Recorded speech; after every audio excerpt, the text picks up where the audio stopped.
In case you haven't been paying attention, the UK is on to its third Prime Minister in the last 7 weeks. First, Boris Johnson was forced out. Then Liz Truss served as PM for 45 days until she too was removed.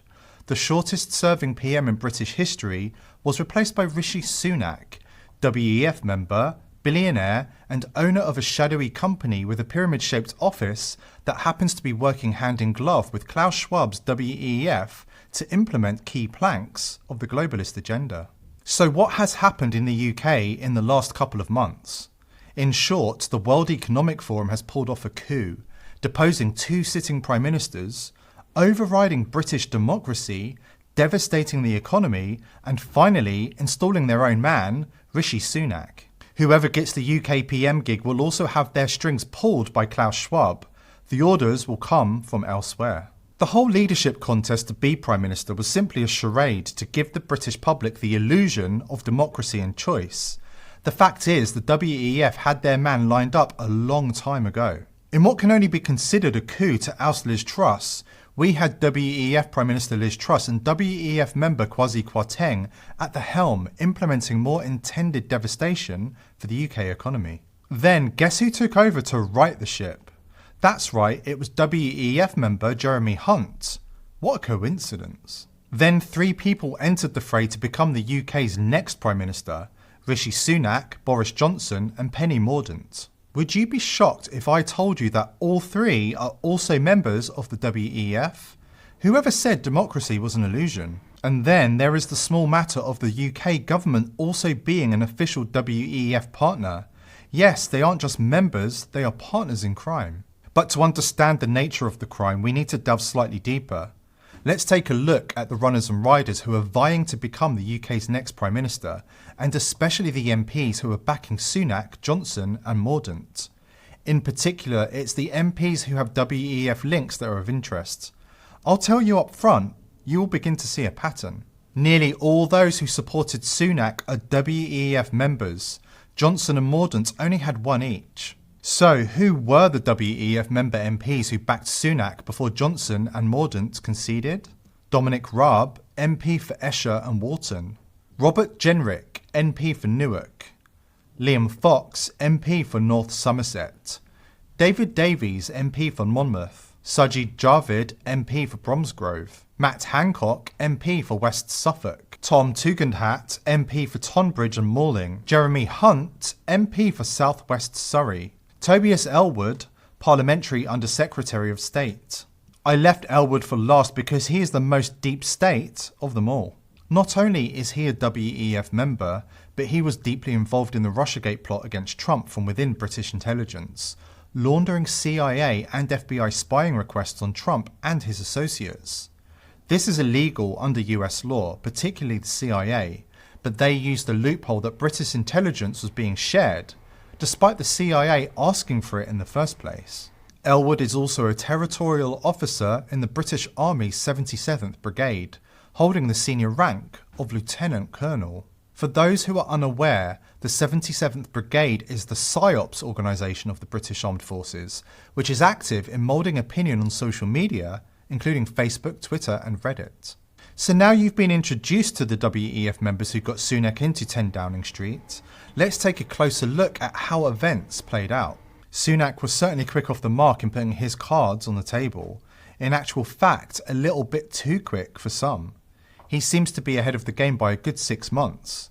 Did Klaus drop him a hint about his glorious future? Back in December 2021, he registered the website for his tilt at the PM Premiership, when Johnson was still steering that ship, after he got navigation orders from the World Economic Forum. You could argue that Sunak knew what was coming down the track, and like the Goldman Sachs banker he was in his former life, he was just hedging his bets. Sunak resigned as Chancellor on the 5th of July 2022, citing the differences between himself and Boris Johnson in his resignation letter. On the 8th of July 2022, he announced his candidacy to replace Johnson in the upcoming Conservative Party leadership election. In a very slick video, Sunak's campaign was up and running in no time at all. It also didn't take him long to change his Twitter profile to Ready for Rishi. Where it gets really interesting is when we go down the rabbit hole and ask, who benefits? The short answer is he benefits enormously. Here's why. Whilst in college, Sunak met his wife, Akshata Murthy, the daughter of the Indian billionaire N.R. Narayana Murthy, also known as the Indian Bill Gates. Murthy founded Infosys in August 2009. Akshata Murthy owns a 0.91% stake in Infosys, which is valued at about $900 million as of April 2022. So Sunak's stake, or should I say his wife's stake, is nearly £700 million. That's a nice chunk of change. Unsurprisingly, Infosys is a member of the World Economic Forum. In their WEF profile, it says, Infosys steers clients through their digital journey by enabling them with an artificial intelligence-powered core that helps prioritize the execution of change. They are very closely aligned to the fourth industrial revolution. Their articles that appear on the WEF site are equally as telling. In December 2020, Infosys president and WEF member Ravi Kumamoto wrote an article called "Business has a big role to play in vaccinating the world." Other articles written by Infosys include 3 ways to fill worrying cybersecurity gaps, 3 levers for ensuring equitable access to the data economy, digital identity can help advance inclusive financial services. These articles alone should be cause for concern. Vaccines, data, and digital identities. Do you see where all this is going? It all ties back to the CBDCs and social credit scores yet again. Infosys has been a regular at Davos for years. They even had their own lounge at Davos this year. They also have a questionable office in Bangalore in the shape of a pyramid. The same pyramid appears on the back of a US $1 note. This is a universal symbol appearing all over the globe and denotes a religion that believes and worships a god, but not the god. Here it is again, a part of Israel's Supreme Court. Here is that same symbol now at the IRS headquarters in Maryland. World leaders are also fond of flashing the sign. The reason those world leaders are flashing that sign, and the reason it appears so often across the world, is that all governments are controlled by their central bank. All central banks are controlled by the BIS, the Central Bank of Central Banks, which is openly calling for a CDBC to enslave the world by allowing the BIS to determine in real time how, when, if, and what you can spend your money on. All our analysis on CBDC, in particular for the use of general use, we tend to establish the equivalence with cash, and there is a huge difference there. For example, in cash, we don't know, for example, who's using a $100 bill today. We don't know who is using a 1,000 peso bill today. A key difference with the CBDC is that central bank will have absolute control on the rules and regulations that will determine the use of that expression of central bank liability. And also, we will have the technology to enforce that. Those 2 issues are extremely important, and that makes a huge difference with respect to what cash is. Conveniently, Rishi Sunak, the WEF puppet, is the face of CBDCs. Today, I'm proud to say that under the UK's presidency, the group of the world's 7 most advanced economies, the G7, is launching a set of public policy principles for retail central bank digital currencies, CBDCs.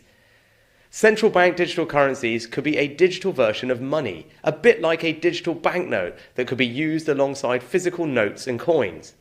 Unlike most of the digital money people use daily today, it would be issued directly by a central bank, like the Bank of England in the UK. And governments and central banks across the world are working together, looking into what having a digital currency might mean in practice. We are getting close to the top of the pyramid now and the root of the control structure. Who controls the BIS? Who control the CBDCs? Many people say it's the Rothschilds. Meyer Amschel Rothschild, the patriarch of the notorious banking clan and founding father of international finance, famously said, "Permit me to issue and control the money of a nation, and I care not who makes its laws."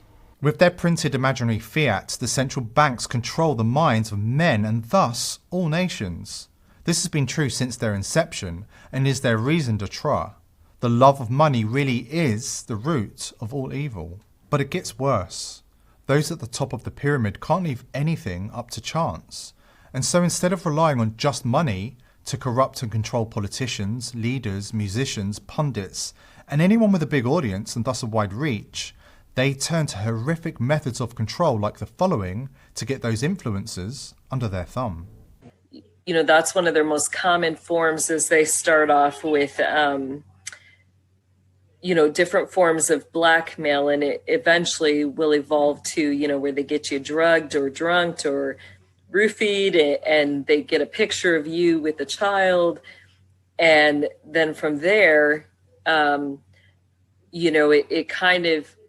it's like you have a choice, at that point. Are you going to be in the system or are you not? If you're going to be in the system, everything under the sun that you could desire or want is going to be offered to you. If you choose not to be in the system, the threat is death to you, and most of all to anybody you love or anything you love. They will start to take away everything and torture you until you decide to give in and be part of the system. Every world leader and most entertainers and news broadcasters are compromised in this way, meaning they are all doing the bidding of their masters at the top of that pyramid. This bidding equates to corrupting all minds, sexualizing children, transhumanism, depopulation, and slavery for the survivors. This is why they are all singing the same songs and enacting the same destructive policies. They want to induce a mental health crisis along with war, famine, pestilence, and death. The entire system is attacking us with the end goal to kill most of us and corrupt and enslave the rest. Rishi Sunak is as elitist as the next billionaire at Davos with their transhumanist and depopulation agendas. According to a young Rishi, his friends are all aristocrats and upper class. He doesn't do working class friends. I have friends who are aristocrats, I have friends who are upper class, I have friends who are, working class, but I'm not working class. But I mix and match, and then I go to see kids from an inner city state school and tell them, to apply to Oxford and talk to them about people like me, and then I shock them at the end of chatting to them for half an hour and tell them I was at Winchester. Klaus Schwab carried out a coup, and the WEF now has complete control over Great Britain.